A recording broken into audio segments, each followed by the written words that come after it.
Mercenary, thief, soldier, usurper, Conan of Samaria. As sword for hire for a mercenary troop, Conan finds himself in Uppbeat, a filthy backwater town south of the river Styx, considered the arse end of Stygia. Serving in the company known as Zoralo's Free Companions, he fights alongside soldiers of fortune from Zingara, Koth, Shim, and other lands, a hard-handed band of killers loyal to anyone who pays them well. Hello and welcome to Liam's Lyceum. I'm your host Liam, aka Hembar. Today I'll be doing a spoiler-free review of S.M. Stirling's Conan, Blood of the Serpent.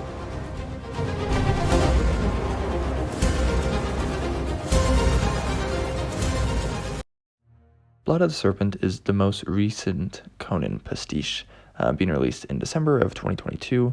This is the first one in several years, and the first one by S.M. Stirling. I have not read anything else by S.M. Stirling, and I have only actually read one other Conan pastiche, and that was Conan the Invincible.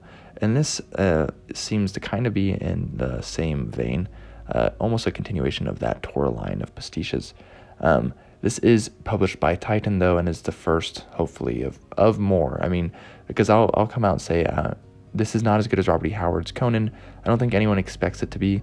This is pastiche, and I know some people do enjoy pastiche, so they can get more stories of the Sumerian.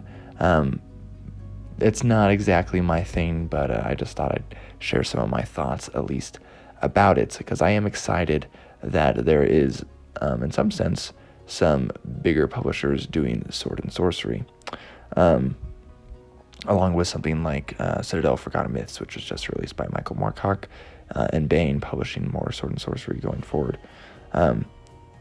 But this is okay, and in fact, I think this novel would have been better if it had been written by someone who has written sword and sorcery. Maybe Stirling has. I haven't read it. I've never heard of it either, because it just lacks some of the weirdness and some of the grit and like fast-paced, like awesome action that you would want from Conan or just sword and sorcery in general. But it's not all bad. It's actually pretty well written. So we have Conan starting out in a bar in Uppbeat, which is in Stygia. There's dicing, and there's a bar fight that breaks out between Zamorin and a Corinthian. There's lots of mercenaries and doing mercenary things. So I actually thought the beginning with Conan's interaction in the fights was actually pretty well done. I know I've seen some people criticize it, but I liked it. I think the problem with it is that it's just afterwards. Conan's kind of bland.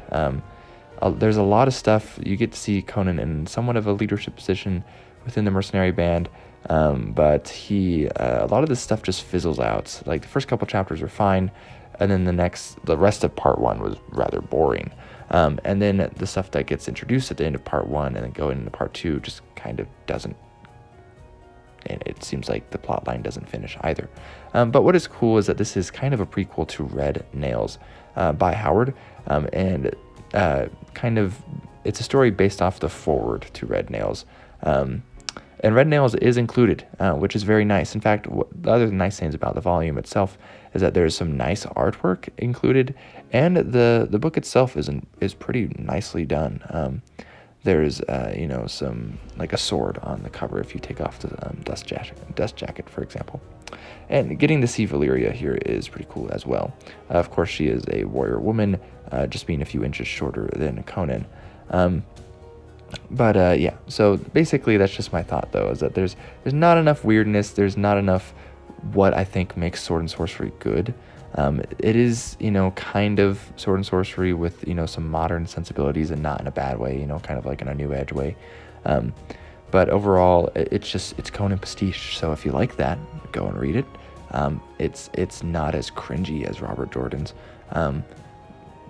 But yeah, it's not 100% my thing either, though. So I am glad I got a copy of it, though, and hopefully there is more that comes out of this Titan line of Conan stuff. Anyways, Liam's Lyceum. I'll catch you next time.